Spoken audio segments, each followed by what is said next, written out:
Yo, what's up kakamay? So, ano oras na? Alauna ng hapon. So, ganito ang sistema dito mga kamay. Sinusubok tayo ng panahon mga kamay. Nagluluto ako ng lechon, tapos yung pares natin. Tapos na, yung lechon na lang mga kamay, last batch. Pero, ang problema ito. Hopefully ito, magbigay ng abundant blessing sa ating mga kamay. So ngayon lang po nakapag-vlog at na-busy tayo kasi gawa ng natin, tinatansya pa natin yung oras at the same time, siyempre hindi pa natin masyadong gamay yung mga proseso. Pero yung ingredients, naituro na po sa atin ni Kuya Top mga kamay. So kaya hindi ako nakapag-upload for almost 5 days. Gawa ng nakapost po sa ating mini business mga kamay. Which is kailangan natin palaguin. At siyempre magiging natin yan source of income mga kamay, main source of income. Kasi dito kasi sa Sukhumid mga kamay, hindi natin alam yung takbo ng channel natin kung okay ba or hindi. Pero mga kamay, magsasabayin natin as much as possible. Pero during this week siguro hindi na muna, pa short video lang siguro tayo, tulad ng ginagawa natin. Ito, papakita ko sa inyo mga kamay, ayan po ang kalagayan dito. So pagsubok mga kamay, pero positive lang tayo. Kasi for the last namin 5th day. So for the last 4 days mga kamay, ganito rin ang nangyari, lalo ng kahapon. Grabe, sold out. Lahat po siya purchase.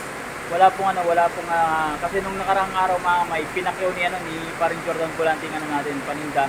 At pinamigay natin sa mga student dito, sa mga dumadaan mga kamay. Pero kagabi, sold out po mga kamay. Ang dami pong punta dito at humihirit pa kasi wala na akong may bigay mga kamay. As in said lahat, ang pati laman loob.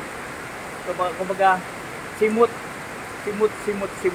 Kaya hopefully ngayon mga kamay, itong ulan na to is magsilbi na blessings po sa atin.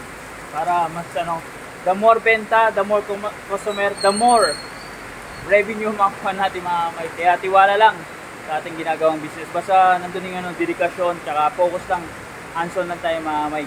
So kumbaga ngayon kasi medyo yung kitchen namin is open.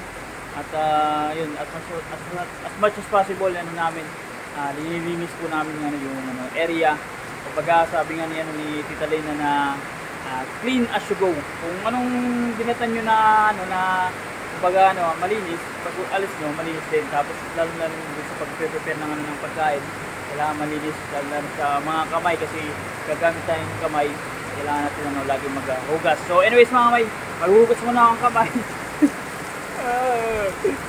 Yan! Woo! Yes! Even more! Pero wala daw bagyo mga kamay. Kita-kits tayo mamaya, 3 PM, magla-live stream mga kamay para kitingin natin sitwasyon kung mauubos kaya natin lechon pares by binigay ko sa ating recipe ni Kuya Top Cooking Adventure. Supportan niyo po mga kamay kasi na siya, for watch hour na lang. So kung hindi dahil kay Kuya Top mga kamay, wala tayong lechon pares dito sa pinagkakaguluhan po dito sa Santa Cruz, Laguna mga kamay.